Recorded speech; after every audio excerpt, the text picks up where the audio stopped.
Hello educators, कैसे हैं आप सब। स्वागत है आप सभी का हमारी स्पेशल एजुकेशन नीड्स चैनल पर। कैसी चल रही है आप सभी की केबीएस पीआरटी टीयर 2 की तैयारी। मुझे पता है सिलेबस थोड़ा बड़ा है, टेंशन थोड़ी ज़्यादा है, पर फिकर नॉट, मैं यहाँ पर हूँ, आपका सिलेबस मैं कवर करवाऊंगी। आज हम एक ऐसे सिलेबस की टॉपिक कवर करने वाले हैं जो एग्जामिनर की ऑल राइट फेवरेट होने वाली है। सबसे पहले आज की स्लाइड पर ध्यान दीजिए। टॉपिक जो है हमारा वो है development of reading, writing and computational यानी कि arithmetic skills to student with disability, methods and strategies for learning and teaching and assessment. ठीक है। अ, इसका सीधा सा मतलब है हमें दिव्यांग बच्चों में पढ़ने लिखने और गणित करने की बुनियादी काबिलियत जगानी है। इसे हम प्यार से 3R भी बोल सकते हैं, रीडिंग राइटिंग और अर्थमेटिक। इसको बोलते भी हैं 3R। अब 3R पूछे तो क्या है? रीडिंग, ठीक है, राइटिंग और अर्थमेटिक। ये है। इस ड्राइंग को ध्यान से देखिए। यहाँ पर किताब और पेंसिल दिखाई दे रही होगी, अबिकस दिखाई दे रहा है। ठीक है, ये सिर्फ तस्वीर नहीं है, ये एक आजाद जिंदगी की नींव है। सोचो अगर किसी बच्चे को बेसिक हिसाब किताब नहीं आएगा तो वो कैंटीन में समोसा कोल्ड ड्रिंक का हिसाब कैसे करेगा। अगर उसे लिखना नहीं आएगा तो वो अपने दोस्त को सीक्रेट चिट्स कैसे पास करेगा। चुटकुले अलग, पर स्वावलंबी बनने के लिए ये सब बेहद जरूरी है। तो अब आते हैं असली मजे की बात पर। दाईं ओर जो बॉक्स दिखाई दे रहा है उसको देखिए, यहाँ पर लिखा है महत्वपूर्ण विषय। तो यहाँ पर जो स्ट्रीम हम कवर करने वाले हैं वो है हियरिंग इम्पेयरमेंट, विजुअल इम्पेयरमेंट और इंटेलेक्चुअल डेवलपमेंटल डिसेबिलिटी के लिए जो विशेष रणनीतियां हैं वो देखने वाले हैं यहाँ पर। यहाँ यहीं पर आपकी यानी कि स्पेशल एजुकेटर की असली परीक्षा होती है। अरे तारे जमीन पर ईशान अवस्थी याद है ना? उसके लिए शब्द दीवार पर नाचते थे। ठीक है, क्या आप उसे डंडे के जोर पर ए फॉर एप्पल सिखा सकते थे? बिल्कुल नहीं। उसके लिए एक अलग अप्रोच अपनानी पड़ती थी। ठीक है, वैसे ही एक विजुअल इम्पेयरमेंट के बच्चे की बात करें तो उसके लिए किताब का मतलब देखना नहीं, छूना हो सकता है। एक हियरिंग इम्पेयर्ड बच्चे के लिए बात करें तो उसके लिए जो गणित है इसका मतलब है इशारों से समझना हो सकता है। एक इंटेलेक्चुअल डेवलपमेंटल डिसेबिलिटी वाले बच्चे के लिए बात करें तो उनके लिए हमें हर चीज को तोड़ तोड़ कर एक्टिविटी बेस्ड सिखाना पड़ेगा। ठीक है। केबीएस पीआरटी टीयर 2 में इस टॉपिक से केस स्टडी बेस्ड क्वेश्चन आ सकते हैं। आपको एक सिचुएशन देंगे, पूछेंगे कि अगर क्लास में एक आईडी बच्चा है तो आप उसे गिनती कैसे सिखाओगे। यही रणनीति, यही मेथड एंड स्ट्रेटजी इस वीडियो में हम सीखने वाले हैं। तो अपना पेन और डायरी तैयार कर लीजिए। अब इस टॉपिक को इस टॉपिक का एक एक धागा खोलेंगे और समझेंगे कि रीडिंग राइटिंग और अर्थमेटिक को हर दिव्यांग के अनुसार कैसे सरल बना जाए। चलिए इस रोमांचक सफर की शुरुआत करते हैं। अभी तक वीडियो सब्सक्राइब नहीं की है तो कर लीजिए चैनल को सब्सक्राइब और वीडियो को लाइक कर दीजिए। तो बढ़ते हैं हम अपनी अगली स्लाइड की तरफ। हमारी तो चलिए दोस्तों, अब आते हैं हमारी दूसरी स्लाइड पर। स्क्रीन पर जरा ध्यान से देखिए, घबराइए मत, ये कोई मकड़ी का जाला नहीं है बल्कि ये हमारे सिलेबस का पूरा मास्टर प्लान है। ठीक है, हेडिंग देखिए, सिलेबस ओवरव्यू जो है 3 कौशल इंटू 3 दिव्यांगता। यानी कि इसमें हम क्या करने वाले हैं, 3 डिसेबिलिटी और उसके 3 कौशल। कौन कौन सी डिसेबिलिटी? HI, VI और ID। ये सिंपल मैथ है। ठीक है, इसमें बिल्कुल भी डरने की जरूरत नहीं है, जिसका जो स्ट्रीम है उस हिसाब से आप देख लीजिएगा। ठीक है, अब जरा इस नोट्स पर ध्यान से देखिए। ठीक है, यहाँ पर पढ़ने वाले कौशल का सेक्शन जो है वो अलग है। ठीक है, गणना कौशल अलग है और लेखन कौशल अलग है। तो हर डिसेबिलिटी के हिसाब से ये चीज हम देखेंगे। तो सबसे पहले हम यहाँ पर एक समावेशी कक्षा में पढ़ने के कौशल को देख लेते हैं। तो यहाँ पर लिख इस यहाँ पर 3 दिव्यांगता दी हुई है, इनके हिसाब से हम यहाँ पर देखेंगे, ये बहुत महत्वपूर्ण है। ठीक है, क्योंकि बिना रीडिंग के तो गाड़ी आगे बढ़ेगी नहीं। और लिखने और गणना के पास क्या लिखा है? अभ्यास आवश्यक है। ठीक है, जो गणना कौशल है वहां पर क्या लिखा है? अभ्यास आवश्यक है। और लेखन कौशल के पास भी लिखा है अभ्यास आवश्यक है। इसका मतलब क्या है? इसका मतलब ये है कि अरे भाई, मैथ्स और राइटिंग में तो वैसे भी सबको बचपन से मतलब एक्स्ट्रा वर्क करना पड़ता था, है ना? तो इन सब स्पेशल बच्चों के लिए भी हमें प्रैक्टिस के लिए नए नए टेक्सटाइल यानी मजेदार तरीके ढूंढने होंगे। और अब सबसे इम्पोर्टेंट चीज, राइट साइड पर जो ये येलो कलर का स्टिकी नोट आप सभी को दिखाई दे रहा है, इसको ध्यान से देखिए। ये टीचर टिप है, इसे अपने दिमाग में एकदम टैटू करवा लीजिए। क्या लिखा है? हर बच्चे की सीखने का तरीका अलग होता है, हमें सिखाने और परखने दोनों के तरीके बदलने होंगे। ठीक है, यही बात आपको एक नॉर्मल टीचर से एक स्पेशल एजुकेटर बनाती है। अगर बच्चा देख नहीं सकता तो हम उसका रिटन टेस्ट नहीं लेंगे, हम उसका ओरल या ब्रेल में टेस्ट लेंगे। असेसमेंट हमेशा बच्चे की नीड के अकॉर्डिंग होना चाहिए। ठीक है, तो क्या कहते हो फ्यूचर टीचर्स, क्या आप इसको सीखने के लिए तैयार हो? तो हम आगे बढ़ते हैं और देखते हैं हमारी नेक्स्ट स्लाइड। हमारी नेक्स्ट स्लाइड जो है ये रही आपकी स्क्रीन पर। तो चलिए दोस्तों, अब हम इसको एक एक करके इसके चक्रव्यूह को तोड़ते हैं। पहले दरवाजे को खोलते हैं। स्क्रीन पर देखिए, यहाँ पर है अध्याय 1। अध्याय 1 जो है पढ़ने के कौशल की बात करेंगे। तो यहाँ पर HI बच्चों के लिए टोटल कम्युनिकेशन दिया हुआ है। ठीक है, अब आप सोचेंगे पढ़ना तो पढ़ना होता है, इसमें अलग अलग दिव्यांगताओं के लिए क्या रॉकेट साइंस है? तो गुरु यही तो KBS Tier 2 वाले हमारी फिरकी लेते हैं। चलिए स्लाइड का अच्छे से पोस्टमार्टम करते हैं। सबसे पहले ऊपर वाला हिस्सा देखिए जो है श्रवण बाधित यानी छात्रों के लिए टोटल कम्युनिकेशन, ये देख लिया आप सभी ने। तो KBS वालों का बहुत ही फेवरेट टर्म है ये। अब संपूर्ण संचार जो है यानी कि टोटल कम्युनिकेशन है, आखिर है क्या? मान लीजिए आप क्लास में पढ़ा रहे हैं और लास्ट बेंच पर बैठे बच्चे बिना आवाज किए पूछना है कि चैप्टर समझ में आया। तो आप क्या करते हैं? आपके होठों से बोलते हैं यानी स्पीच। ठीक है, क्या करते हैं आप? होठों से बोलते हैं यानी कि स्पीच। हाथ से थम्स अप का इशारा करते हैं यानी कि साइन लैंग्वेज। ठीक है, और चेहरे पर एक सवाल या हाव भाव भी लाते हैं यानी कि आपका जेस्चर, हाव भाव। ठीक है, फेशियल एक्सप्रेशन, है ना? बस यही टोटल कम्युनिकेशन। एक हियरिंग इम्पेयर्ड बच्चे को यानी HI बच्चे को पढ़ना सिखाते समय हम किसी एक तरीके पर निर्भर नहीं रहते।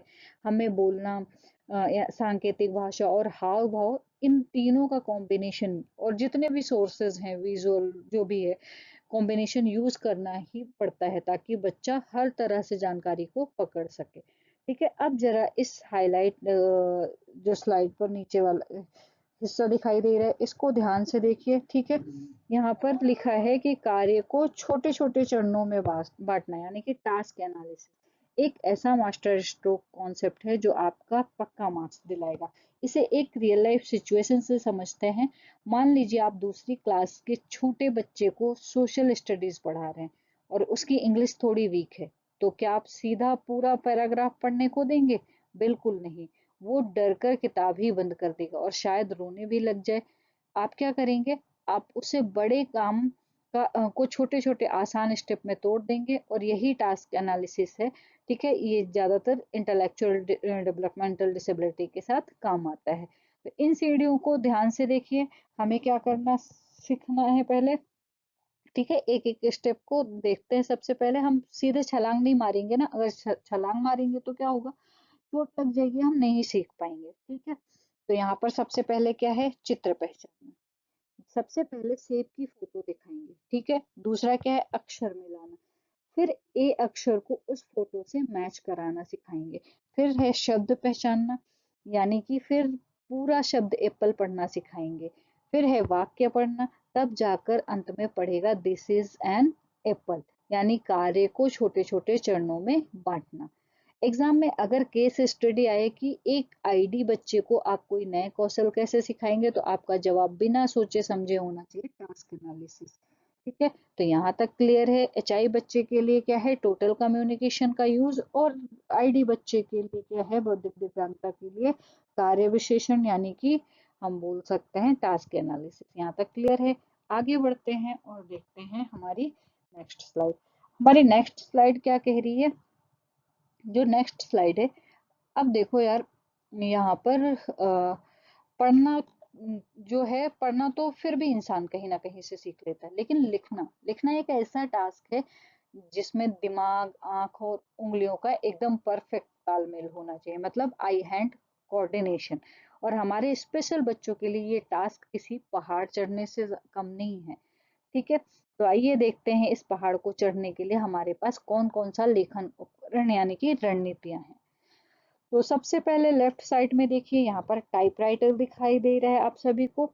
ये मशीन दिख रही है ना, ये ब्रेल राइटर है। साथ में एक स्लेट दिखाई दे रही है, ठीक है, और स्टाइल्स दिखाई दे रही है। रानी मुखर्जी और अमिताभ बच्चन की फिल्म ब्लैक याद है? उसमें रानी मुखर्जी कैसे उंगलियों के पोरों से हर चीज को महसूस करती थी। बिल्कुल वैसे ही एक वीआई बच्चे के लिए हमारा नॉर्मल पेन पेपर किसी काम का नहीं है। उसके लिए कागज पर उभरे हुए डॉट्स ही उनके लिए अक्षर हैं, उनके शब्द हैं। इसलिए KBS एग्जाम में अगर वीआई बच्चों की राइटिंग की बात की जाए तो आपका जवाब क्या होना चाहिए? ब्रेल या टेक्सटाइल उपकरण। ठीक है, अब बीच वाले हिस्से हिस्से पर देखिए, जो क्या है, बौद्धिक दिव्यांगता के लिए अक्षरों की ट्रेसिंग और नकल। यहाँ पर जरा अपने बचपन को याद कीजिए। हमने तो स्लेट पर बिंदुओं को जोड़कर ABC या क ख ग सीखा था ना। आईडी बच्चों के फाइन मोटर स्किल्स यानी उंगलियों की पकड़ थोड़ी कमजोर हो सकती है। तो क्या हम क्या करते हैं, हम उन्हें डॉट्स लाइंस देते हैं या फिर उनका हाथ पकड़कर पेंसिल चलाना सिखाते हैं। धीरे धीरे ये ट्रेसिंग उनकी मसल्स मेमोरी में बैठ जाती है और वो खुद लिखने लगते हैं। ठीक है, और अब राइट साइड में देखिए, यहाँ पर बिल्ली दिखाई दे रही है। ठीक है, ये श्रवण बाधित के लिए निर्देशित लेखन और चित्र बनाना, चित्र देखकर वाक्य बनाना है। ठीक है, अब जो राइट साइड में देखिए, ये बिल्ली जो दिखाई दे रही है, ये रणनीति है श्रवण बाधित की। ठीक है, अब सोचिए, जो बच्चा बिल्ली या कैट शब्द सुनकर ही सुन ही नहीं सकता, क्या आप उसे क्लास में डिक्टेशन यानी कि इमला बोलकर बोल सकते हैं? बच्चों लिखो बिल्ली दूध पी गई, अरे भाई वो सुनेगा ही नहीं तो लिखेगा कैसे? इसलिए HI बच्चों के लिए हमेशा विजुअल्स काम आते हैं। ठीक है, उनकी आवाज होते हैं। हम उन्हें फोटो दिखाते हैं और फिर उसी फोटो के आधार पर हम वाक्य बनाना सिखाते हैं। इसे हम पिक्चर कंपोजिशन भी कहते हैं। ठीक है, तो KBS PRT टीयर 2 के पेपर में यहाँ से सीधे मैच द कॉलम वाले सवाल बन सकते हैं। एग्जामिनर एक तरफ दिव्यांगता लिखेगा, दूसरी तरफ रणनीतियाँ। मुझे पता है मेरे स्पेशल एजुकेशन नीड्स के चैंपियंस इसमें से एक भी नंबर नहीं कटने देंगे। तो लेखन कौशल का फंडा हुआ क्लियर। आप अब अपनी सीट बेल्ट बांध लीजिए, क्योंकि अगले स्लाइड में हम भिड़ने वाले हैं सबसे बड़े विलन से, तो यानी कि गणित से। तो हमारी जो नेक्स्ट स्लाइड है वो हमारे सामने है। मेरे KBS के धुरंधरों तैयार हो जाओ, क्योंकि अब हम आ गए हैं हमारे नेक्स्ट चक्रव्यूह पर। ठीक है, और ये सबसे खतरनाक दरवाजा है। स्क्रीन पर देखिए, यहाँ पर अध्याय 3 लिखा हुआ है, गणना कौशल। ठीक है, यानी कि कंप्यूटेशनल स्किल्स। सच सच बताना, मैथ्स या गणित का नाम सुनते ही बचपन में किस किस को पसीने आते थे? मुझे तो बहुत आते थे। अब सोचिए जरा, हमारे लिए मैथ्स इतना डरावना है, तो हमारे स्पेशल बच्चों की हवा में 2+2=4 समझना कितना मुश्किल होता होगा। लेकिन टेंशन नहीं है, मैं लेके आई हूँ आपके लिए विशेष उपकरण। ठीक है, तो KBS एग्जामिनर का ये फेवरेट एरिया होने वाला है, तो बिल्कुल ध्यान से सुनना। सबसे पहले लेफ्ट साइड में देखिए, यहाँ पर आप सभी को अबेकस टेलर फ्रेम दिख रहा होगा। ठीक है, अब जो बच्चा विजुअल इम्पेयरमेंट है यानी VI का है, वो ब्लैक बोर्ड पर लिखे नंबर्स तो नहीं देख सकता, तो उसके लिए स्पर्श ही उसकी आंखें हैं। टेलर फ्रेम और अबेकस में मोतियों को उंगलियों से छूकर, यहाँ पर मोती दिखाई दे रही हैं, इसको क्या करते हैं, उंगलियों से छूकर। वो बच्चा मन ही मन में इतनी तेज कैलकुलेशन करता है, आप और हम कैलकुलेटर पर टाइप करते रह जाएंगे। और हाँ, नीचे क्या लिखा है, टॉकिंग कैलकुलेटर। ठीक है, स्पर्श द्वारा गणना, फिर टॉकिंग कैलकुलेटर का भी उपयोग होता है। ये भी इनके लिए एक वरदान है, जो बच्चा बटन दबाने पर बोलकर नंबर बताता है। जो एग्जाम में पूछे कि VI बच्चे को मैथ कैसे सिखाएंगे, तो जवाब होगा स्पर्श द्वारा। ठीक है, अब जरा सेंटर में आ जाइए, यहाँ पर मेंढक दिखाई दे रहे होंगे, यहाँ पर इस बोर्ड में। ठीक है, मेंढक कूद रहे हैं, ये है हमारी संख्या रेखा। ये ये तकनीकी श्रवण बाधित बच्चों के लिए है, एकदम सुपर हिट है। ठीक है, वो सुन नहीं सकते कि 2 में से 3 जोड़ने पर 5 आता है, लेकिन अब उन्हें ये अगर हम दृश्य दिखाएंगे तो क्या होगा, उन्हें ये चीजें ज्यादा समझ में आएंगी। ठीक है, जब विजुअल्स वो देखते हैं तो वो ज्यादा समझते हैं। वो यहाँ पर देखेंगे कि मेढक 2 नंबर से 3 कदम आगे कूदकर सीधा 5 पर पहुंचा है, तो कॉन्सेप्ट जो है सीधा उनके दिमाग में छप जाएगा। इसे कहते हैं विजुअल मैथ। ठीक है, चरणबद्ध समझ, यानी कि स्टेप बाय स्टेप हम उनको समझा सकते हैं। अब इधर लास्ट की तरफ देखिए, यहाँ पर एक चित्र आप सभी को दिखाई दे रहा होगा। ठीक है, ठोस वस्तुएं जहाँ पर लिखा हुआ है, जैसे सिक्के और लकड़ियों के बंडल दिखाई दे रहे हैं यहाँ पर, ये है बौद्धिक दिव्यांगता के लिए। अ, उनके लिए ये ब्रह्मास्त्र है। आईडी बच्चों को आप हवाई बातें नहीं समझा सकते। अगर कोई बोर्ड पर 5 - 2 = 3 लिखा है तो वो शायद रट लें पर समझेंगे नहीं। लेकिन अगर आप उन्हें सच के 10 सिक्के दो और कहो कि बेटा ये लो रुपए, और जाकर दुकान में से एक पैकेट चिप्स ले आओ और छुट्टे वापस कर देना, तो वो दुकानदार और पैसे जो है गिनना बहुत जल्दी सीख जाएंगे, क्योंकि इससे मजा भी है और पेट पूजा भी है। हमें स्पेशल एजुकेशन की भाषा में इसको फंक्शनल मैथ या वास्तविक जीवन के उदाहरण कहते हैं। तो दोस्तों, इसी के साथ तो हम आगे बढ़ते हैं और देखते हैं हमारी नेक्स्ट स्लाइड क्या है। तो हमारी जो नेक्स्ट स्लाइड है, इसे हम देखेंगे। यहाँ पर लिखा है सामान्य शिक्षण रणनीति, अध्याय 4, मास्टर की। इसे मास्टर की क्यों कहा है? क्योंकि बॉस चाहे बच्चा हियरिंग इम्पेयर्ड हो या विजुअल इम्पेयर्ड हो या इंटेलेक्चुअल डिसेबिलिटी का हो, ये रणनीति हर ताले की चाबी है। ठीक है, तो सबसे पहले लेफ्ट में यहाँ पर ये पीला सा जो आपको फोल्डर दिख रहा है, इसको ध्यान से देखिए। इस पर लिखा है आईईपी, यानी कि व्यक्तिगत शिक्षा योजना या व्यक्तिगत शैक्षणिक योजना कर सकते हैं आप इसको। ठीक है, इससे बहुत अच्छे से समझ लीजिए। एक रियल लाइफ एग्जांपल से समझिए। जब आप बीमार होते हो तो आप डॉक्टर के पास जाते हो, तो क्या डॉक्टर पूरी लाइन में खड़े सब मरीजों को एक ही नीली गोली दे देता है? नहीं ना। जिसको बुखार है पैरासीटामोल, जिसको पेट दर्द है उसको अलग दवा। बिल्कुल वैसे ही हमारी क्लास का हर बच्चा अलग है, उसकी ताकत अलग है, उसकी कमजोरी अलग है। तो फिर सबका सिलेबस और प्लान एक कैसे हो सकता है? इसके नीचे कुछ लिखा हुआ है, सकारात्मक प्रोत्साहन। ठीक है, यानी कि प्लस असिस्टिव डिवाइसेस। यहाँ पे और भी बहुत सारी चीजें लिखी हुई है, तो हम देख लेते हैं एक एक करके। सबसे पहले, इससे पहले हम इसको समझते हैं, हर छात्र की क्षमता अलग, हर छात्र का प्लान अलग। ठीक है, एक स्पेशल एजुकेटर के तौर पर आपको हर बच्चे के लिए टेलर मेड आईपी बनाना होगा। ठीक है, अब यहाँ पर वेन डायग्राम दिख रहा है, तो हम इसको थोड़ा सा देख लेते हैं। वेन डायग्राम जो है मजेदार, काफी मजेदार दिख रहा है ना देखने में। ये जो 4D या 3D मूवी जो होती है ना, इसको हम ऐसे समझेंगे, जैसे मल्टी सेंसरी टीचिंग जो होती है। आपने 4D या 3D मूवी तो थिएटर में देखी होगी ना। उसमें मजा क्यों आता है? क्योंकि आप सिर्फ आंखों से देखते नहीं हैं, ठीक है, कानों से उसके साउंड को फील करते हैं, और कुर्सी हिलते हैं यानी पानी की छींटे आते हैं, महसूस भी करते हैं। जब हमारे सेंसेस एक्टिवेट होते हैं तो एक्सपीरियंस जो है वो सीधा दिमाग में छप जाता है।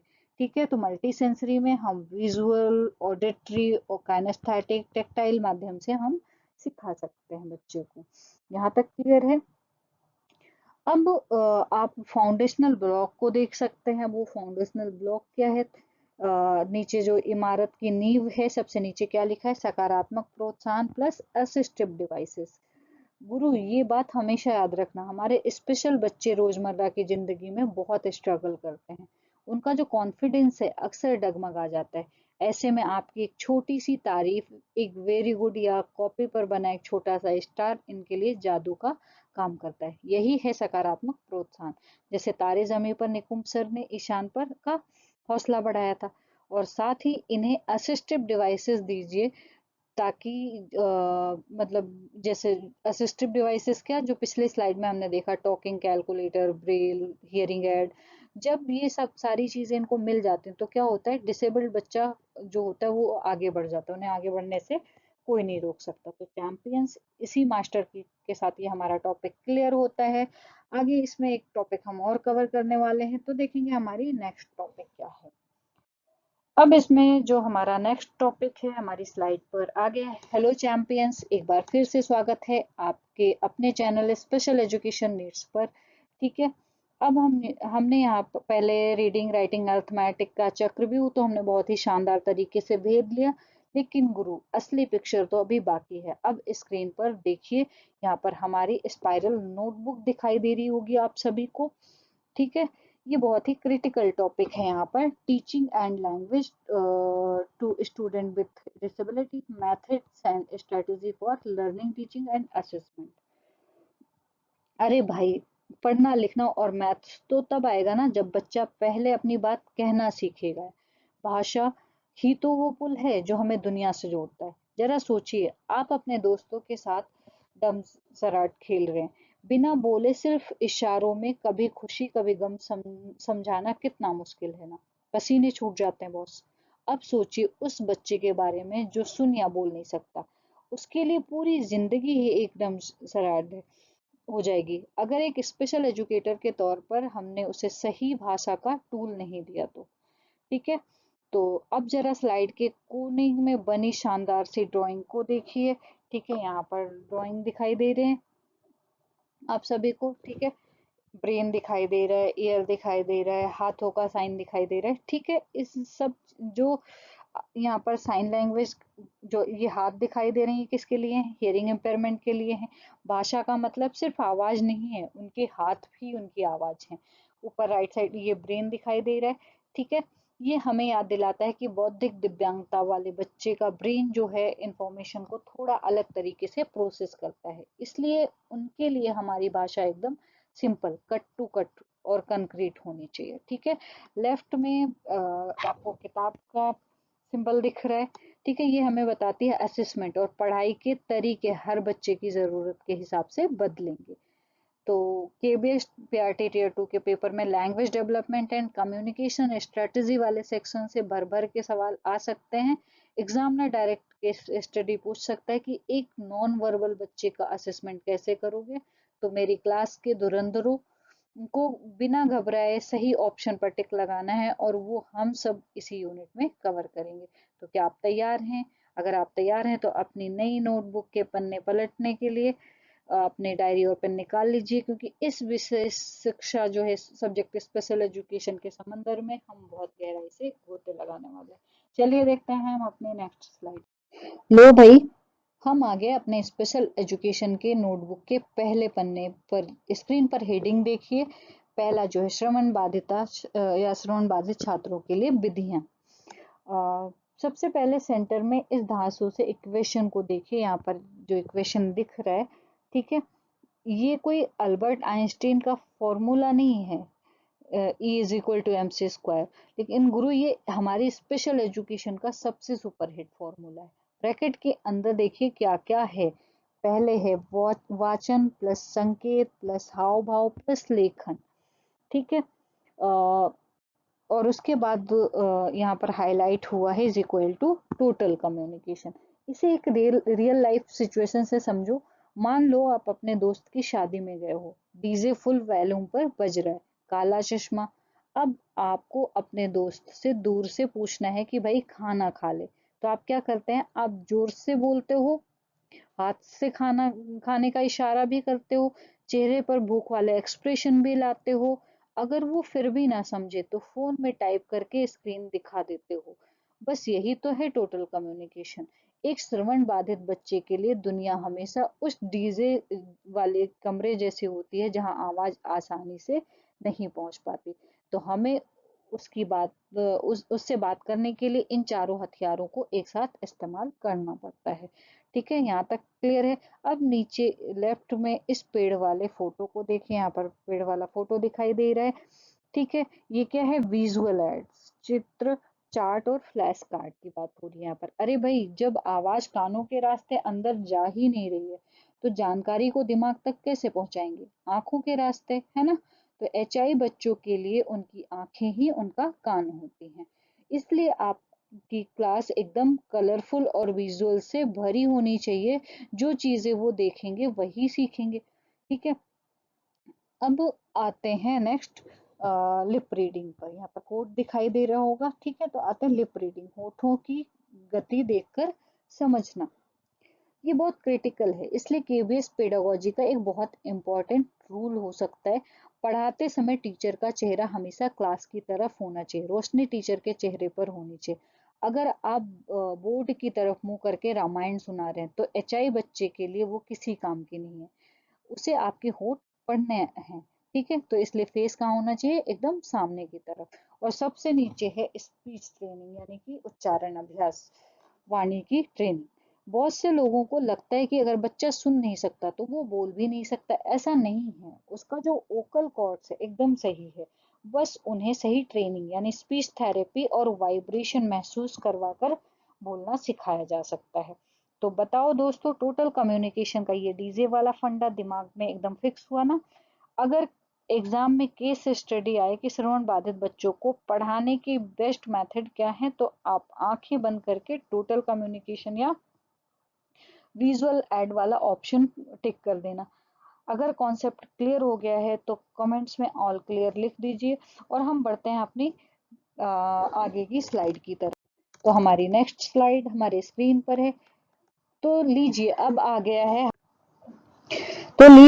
गया है हमारा फिल्म का क्लाइमैक्स। हमने पढ़ा तो दिया, लेकिन बच्चे को समझ में कितना है ये कैसे पता चलेगा, ठीक है। तो ये पता करने के लिए, अरे गुरु पढ़ाना एक बात है पर पेपर लेना यानी कि असेसमेंट दूसरी, ठीक है। तो यहाँ पर हम क्या देखेंगे, असेसमेंट। इसे ऐसे समझ लीजिए, मान लीजिए आप किसी दूसरी कक्षा के बच्चे को सोशल स्टडी पढ़ा रहे हैं। अगर आप टेस्ट में उससे सीधा कोई लंबा चौड़ा थ्योरी का सवाल पूछ लेंगे तो वो डर के मारे आधा भूल जाएगा। आपको उसका कॉन्फिडेंस बढ़ाने के लिए टेस्ट को आसान और उसके लेवल का बनाना होगा, ठीक है। बिल्कुल वैसे ही एक श्रवण बाधित बच्चे यानी अचाई बच्चे का टेस्ट लेते समय आप क्लास के पीछे हो खड़े होकर डिक्टेशन नहीं बोल सकते, तो फिर असेसमेंट कैसे होगा।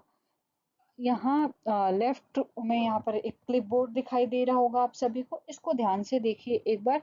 इसमें पहला पॉइंट है चित्र देखकर वाक्य बनाना, ठीक है, यानी कि पिक्चर कंपोजिशन। और राइट में एक प्यारी सी बिल्ली दिखाई दे रही होगी आप सभी को। ये हमारी सबसे बड़ी ट्रिक है। हम बच्चे को शब्द सुनने को नहीं कहेंगे, हम उसी बिल्ली की फोटो दिखाएंगे और कहेंगे बेटा अब इस पर एक वाक्य लिखो। दूसरा पॉइंट है शब्द पहचान और अर्थ बताना। हम उन्हें फ्लैश कार्ड दे सकते हैं ताकि वो चित्र को सही शब्द से मैच करे। और तीसरा और चौथा पॉइंट है मौखिक और लिखित परीक्षण, ठीक है। अब आप सोचेंगे कि बच्चा मौखिक टेस्ट कैसे देगा। अरे भाई, अभी तो पिछली स्लाइड में हमने लिप रीडिंग और स्पीच ट्रेनिंग सीखी थी ना। बच्चा आपके होठ पढ़कर सवाल समझेगा और अपनी स्पीच या इशारों में जवाब देगा। और अब पूरी स्लाइड का निचोड़ जो पिंक कलर का हाईलाइट है यानी कि फोकस जो है दृश्य सामग्री पर आधारित टेस्ट ले सकते हैं, ठीक है। अ, ये लाइन जो है केबीएस पेडागोजी का गोल्डन रूल होने वाला है। अगर पेपर में ये सवाल आए कि एचआई बच्चे का मूल्यांकन कैसे करना है, तो आपका रडार तुरंत विजुअल या दृश्य सामग्री वाले ऑप्शन को कैच कर लेना चाहिए। तो जो जानकारी उसके कानों तक पहुंच नहीं रही है वो उनकी आंखों के रास्ते टेस्ट पेपर पर आनी चाहिए। तो मेरे धुरंधरों एचआई बच्चों को पढ़ाने से लेकर उनके टेस्ट तक की कहानी हुई एकदम खल्लास। अगर ये फंडा क्लियर है तो कमेंट बॉक्स में डन मैम लिख दीजिए। और हम आगे बढ़ते हैं और देखते हैं हमारी नेक्स्ट स्लाइड। स्क्रीन पर हेडिंग देखिए, यहाँ पर दूसरी है दृष्टिबाधित छात्रों के लिए विधियां, ठीक है, यानी कि methods of visually impaired student.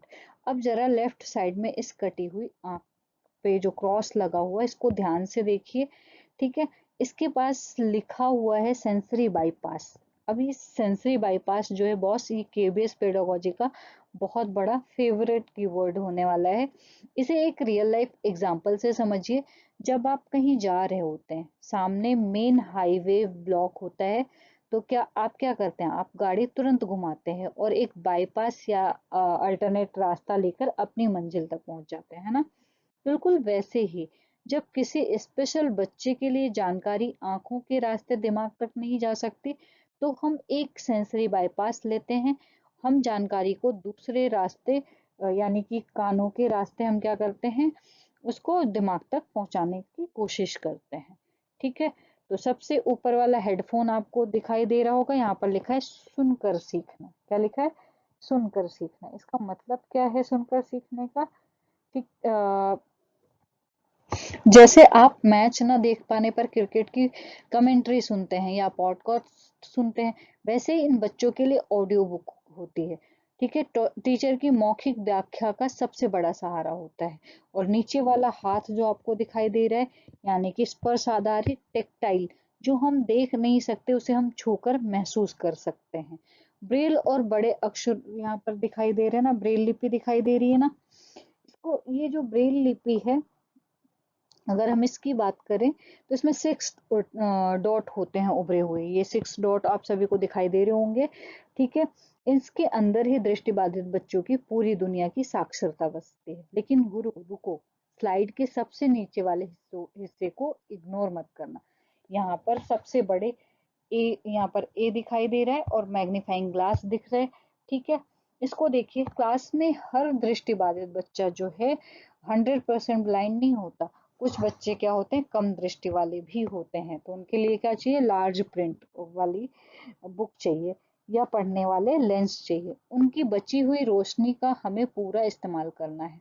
तो मेरे धुरंधर, अब जाकर हमारे दृष्टिबाधित यानी वीआई बच्चों का कॉन्सेप्ट जो है एकदम 100% लॉक हुआ है। हम बढ़ते हैं अपनी अगली स्लाइड की तरफ और देखते हैं हमारी अगली। तो मेरे शूरवीरों, श्रवण बाधित बच्चे के टेस्ट के बाद हमने देखा दृष्टिबाधित छात्रों की मूल्यांकन स्ट्रेटजी। ठीक है, उसके बाद अभी हम जिस स्लाइड पर आए हैं वो है असेसमेंट ऑफ विजुअल इम्पेयरमेंट, यानी कि दृष्टिबाधित छात्रों का मूल्यांकन। 1 सेकंड के लिए फिर से आप अपनी आंखें बंद कीजिए। अब सोचिए, आप क्लास में बैठे हैं और आपने एक प्रिंटेड क्वेश्चन पेपर मैं आपको दे दूं और कहूं बेटा तुम्हारे पास 1 घंटा है, इसे सॉल्व करो। क्या आप कर पाएंगे? बिल्कुल नहीं। जब दुनिया आंखों से दिख ही नहीं रही है तो वो नॉर्मल पर्चा किस काम का? तो बॉस, यहीं पर एक स्पेशल एजुकेटर को अपना प्लान बी एक्टिवेट करना पड़ता है। अगर आंखों का रास्ता बंद है तो क्या करना पड़ेगा, सरब समझ यानी कि लिसनिंग कॉम्प्रिहेंशन करना पड़ेगा। ठीक है, तो यहाँ तक क्लियर है? अगर ये क्लियर है तो हम आगे बढ़ते हैं। अब ये जो लिसनिंग कॉम्प्रिहेंशन है, ये क्या भला है?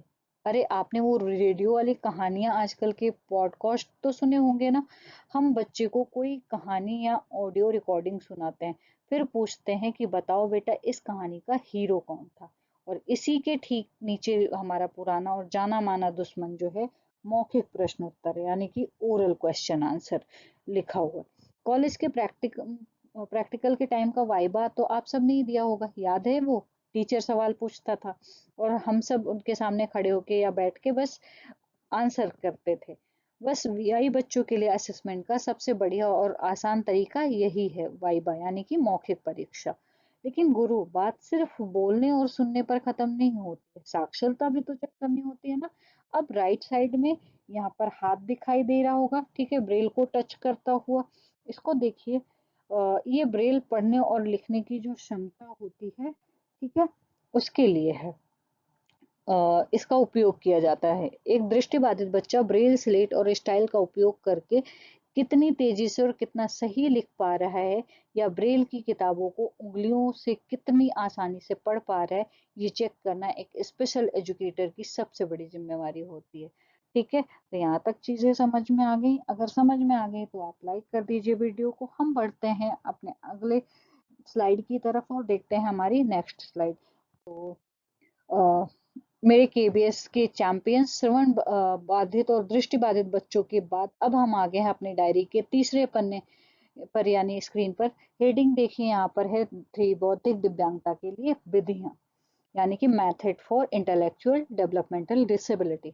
अब हम यहाँ पर, अब देखिए दोस्तों, आईडी वाले बच्चों का दिमाग जो है चीजों को थोड़ा धीरे प्रोसेस करता है। आप उन्हें कोई भी कॉन्सेप्ट एक ही बार में नहीं समझा सकते।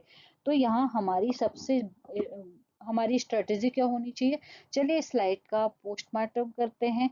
सबसे पहले लेफ्ट में यहाँ पर सीढ़ियां दिखाई दे रही हैं, इनको ध्यान से देखिए। इन सीढ़ियों को एक एक करके डिकोड करते हैं। इसको कहते हैं टास्क एनालिसिस। ठीक है, टास्क एनालिसिस का मतलब क्या होता है? कार्य को छोटे छोटे चरणों में सिखाना। ठीक है, इसे एक रियल लाइफ सिचुएशन से समझते हैं। मान लीजिए आप दूसरी क्लास में किसी छोटे बच्चे को सोशल स्टडी का कोई बड़ा सा चैप्टर पढ़ा रहे हैं और बच्चे की इंग्लिश वीक है। अगर आप उसे पूरा चैप्टर एक साथ रटने को देंगे तो क्या होगा? बच्चा पक्का घबरा जाएगा, है ना, किताब बंद कर देगा। अब आप एक अच्छे टीचर की तरह क्या करेंगे? आप उसे बड़े से काम छोटे छोटे आसान स्टेप में तोड़ देंगे। पहले थोड़ी सी रीडिंग, फिर एक फोटो, फिर एक आसान सवाल। बस गुरु, यही टास्क एनालिसिस हमें आईडी बच्चों के साथ अ, करना है। एक बार सिर्फ एक ही सीढ़ी चढ़नी है। ठीक है, और सीढ़ियों के ऊपर जो गोल गोल घूमते हुए तीर दिखाई दे रहे हैं, ये देखिए, बार बार रिपीटेशन, या बार बार अभ्यास यानी कि रिपीटेशन। आपने कबीरदास जी का वो दोहा तो सुना होगा, करत करत अभ्यास ते जड़ मत होत सुजान। आईडी बच्चों को एक ही स्किल्स बार बार सिखानी पड़ती है, मतलब एक ही भाषा बार बार हर रोज सिखानी पड़ती है, ताकि वो उनकी लर्निंग, मतलब उनकी जो लर्निंग है वो लॉन्ग टर्म मेमोरी में छप जाए। ठीक है, अब राइट साइड आ गई है। अब यहाँ पर एक घर दिखाई दे रहा है, इसको ध्यान से देखिए, और क्लॉक दिखाई दे रही है, घड़ी दिखाई दे रही है, उसको ध्यान से देखिए। इसके नीचे एक बहुत ही भारी भरकम लेकिन जरूरी शब्द लिखा है। ये क्या है? फंक्शनल लैंग्वेज, दैनिक जीवन में उपयोग होता है। ठीक है बॉस, इस बात को गांठ बांध लो, इन बच्चों को हमें शेक्सपियर की तरह कविताएं या बड़े बड़े निबंध नहीं सिखाने हैं। हमें इन्हें वो भाषा सिखानी है जो उनकी रोजमर्रा की जिंदगी यानी सर्वाइवल के काम आएगी। ठीक है, जैसे अपना नाम बताना, घर का पता बताना, मुझे भूख लगी है बोलना, या घड़ी में टाइम क्या हुआ है ये समझाना। ठीक है, तो ये सारी चीजें क्या है? फंक्शनल लैंग्वेज है। यहाँ तक क्लियर हो गया? अब सिंपल, यहाँ पर कीप इट स्माइल, एक छोटा सा नोट लिखा हुआ है, पेपर स्लिप को ध्यान से देखिए। सरल और छोटे छोटे वाक्य प्लस चित्र आधारित शिक्षण लिखा हुआ है, मतलब ज्ञान कम और काम की बात ज्यादा। अगर आपको बच्चे के से पानी मांगना है तो ये मत बोलिए कि बेटा कृपया मुझे वो मेज पर रखा पानी से भरा हुआ ग्लास प्रदान करें। नहीं, सिर्फ इतना बोलिए, पानी दो।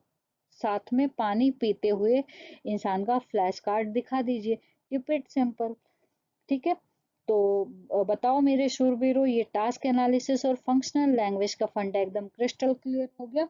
अगर हो गया है तो कमेंट सेक्शन में यस लिख दीजिए, और हम आगे बढ़ते हैं और देखते हैं हमारी नेक्स्ट स्लाइड। नेक्स्ट स्लाइड जो है, अब देखो दोस्तों, यहाँ पर जो नेक्स्ट स्लाइड है हमारी, वो क्या है? बौद्धिक दिव्यांगता का मूल्यांकन, यानी कि असेसमेंट ऑफ इंटेलेक्चुअल डिसेबिलिटी। अब देखो बॉस, जैसे हर ताले की चाबी अलग होती है ना, वैसे ही इन बच्चों का टेस्ट लेने का तरीका भी एकदम अलग हो और हटके होता है।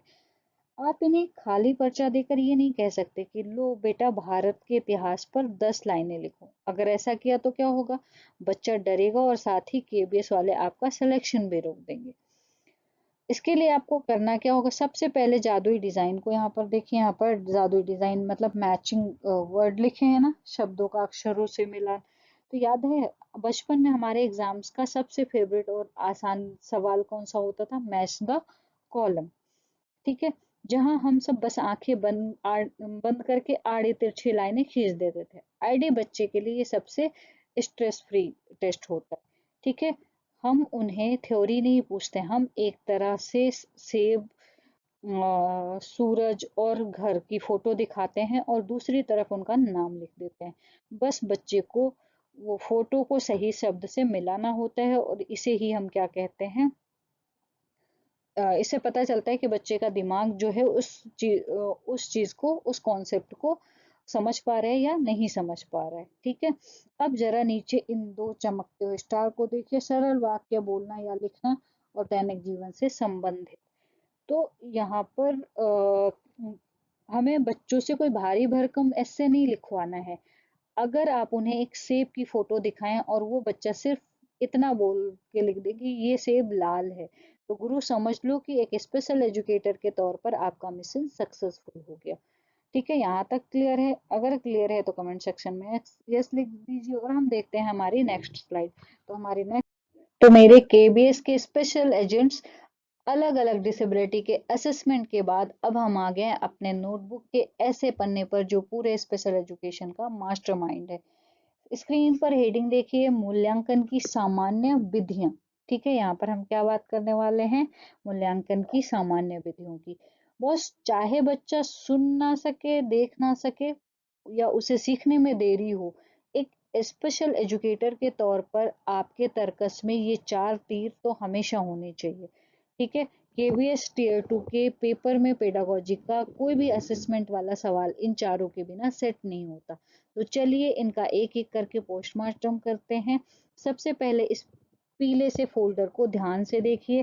पोर्टफोलियो यानी कि मूल्यांकन जो है, पोर्टफोलियो असेसमेंट। आपने फिल्म में देखा है ना, जब कोई एक्टर या मॉडल ऑडिशन देने जाता है तो अपने बेस्ट फोटोज का एक पोर्टफोलियो लेकर जाता है। बिल्कुल वैसा ही हम स्पेशल बच्चों का मूल्यांकन सिर्फ एक 3 घंटे के पेपर से नहीं कर सकते। हमें पूरे साल उनकी बनाई हुई बेस्ट ड्राइंग, उनके पेपर टेस्ट, उनके प्रोजेक्ट सबको एक फोल्डर में जमा करना होता है। ठीक है, जब पेरेंट्स मीटिंग होती है यानी कि पीटीएम होता है, तो हमें वो जो पोर्टफोलियो मूल्यांकन होता है वो खोलकर दिखाना पड़ता है। देखिए, जनवरी में बच्चा लाइन से बाहर रंग भरता था, मार्च में एकदम परफेक्ट था, यानी ये उनकी पूरी प्रोग्रेस की कुंडली होती, क्या पोर्टफोलियो। ठीक है, यहाँ तक क्लियर हो गया। और अब आते हैं, यहाँ आपको क्या बनना है? स्पेशल एजुकेशन का एसीपी प्रद्युमन बनना है। अरे बहुत से बच्चे ऐसे होते हैं जो टेस्ट के नाम से घबरा जाते हैं या बोलकर जवाब नहीं दे पाते हैं। तो हमें क्या करना है यहाँ पर? हमें उन्हें दूर से ऑब्जर्व करना है। ठीक है, बच्चा जब लंच ब्रेक में टिफिन खा रहा है, क्या वो बच्चा दूसरों के साथ खेल रहा है? क्या वो अपनी पेंसिल खुद पकड़ पा रहा है? बिना बच्चे को बताए उसकी नेचुरल सेटिंग जो है उनको ताड़ना यानी ऑब्जर्व करना ही क्या है? सच्चा मूल्यांकन है। ठीक है, यहाँ तक क्लियर है। आगे बढ़ते हैं। अब इसमें है सतत और व्यापक मूल्यांकन, यानी कि कंटिन्यूअस एंड कॉम्प्रिहेंसिव इवेल्युएशन। ये वेब जो यहाँ पर दिख रही है आप सभी को, ये वेब बता रही है कि पढ़ाई कोई सीधी बोरिंग लाइन नहीं है और असेसमेंट साल में सिर्फ एक बार नहीं होना चाहिए। ठीक है, सतत का मतलब होता है लगातार, हर हफ्ते, हर महीने टेस्ट लो ताकि पता चले कि बच्चा कहाँ भटक रहा है। कॉम्प्रिहेंसिव का मतलब है सिर्फ पढ़ाई नहीं, बच्चा खेल कूद में कैसा है, उसका बिहेवियर कैसा है, और सब कुछ चेक करना। ठीक है, अब स्टिकी नोट यहाँ पर दिखाई दे रहा है, तो इसको यहाँ पर लिखा हुआ है performance based assessment and oral test. ठीक है, इसे ऐसे समझो, मास्टर शेफ इंडिया में जजेस ये थोड़ा बोलते हैं कि पनीर टिक्का की रेसिपी लिख कर बताओ, दिखाओ, वो बोलते हैं बनाकर दिखाओ, यानी कि परफॉर्म करो। स्पेशल बच्चों से भी हमें थ्योरी नहीं लिखवानी है, हम उनसे टास्क करवा कर देख सकते हैं या फिर सीधे मौखिक सवाल पूछ सकते हैं। केबीएस में अगर असेसमेंट का कोई भी सवाल फंसे तो परफॉर्मेंस बेस्ड ऑप्शन को तुरंत टिक मार देना। ठीक है, तो मेरे धुरंधरों, इसी के साथ हमने टीचिंग एंड असेसमेंट के इस पूरे पहाड़ को फतेह कर लिया है। मुझे पूरा यकीन है कि मेरे स्पेशल एजुकेशन नीड्स चैनल के चैंपियंस केबीएस पीआरटी टीयर 2 के पेपर के इन टॉपिक्स के सारे सवालों की धज्जियां उड़ा कर आएंगे। अगर आपको इस पूरे सीरीज में मजा आ रहा है तो सारे फंडे दिमाग में बैठ गए तो कमेंट बॉक्स में आग लगा दो। ठीक है, और वीडियो को लाइक कर दीजिए और शेयर कर दीजिए और सब्सक्राइब कर दीजिए। ठीक है, मुझे भी बहुत तेज से नींद आ रही है, तो मैं अपनी वाणी को यही विराम देना, सॉरी शब्द भी नहीं निकल पा रहे हैं, देखो क्या हाल हो रखा है। ठीक है, फिर मिलते हैं हम नेक्स्ट वीडियो में, तब तक के लिए बाय बाय।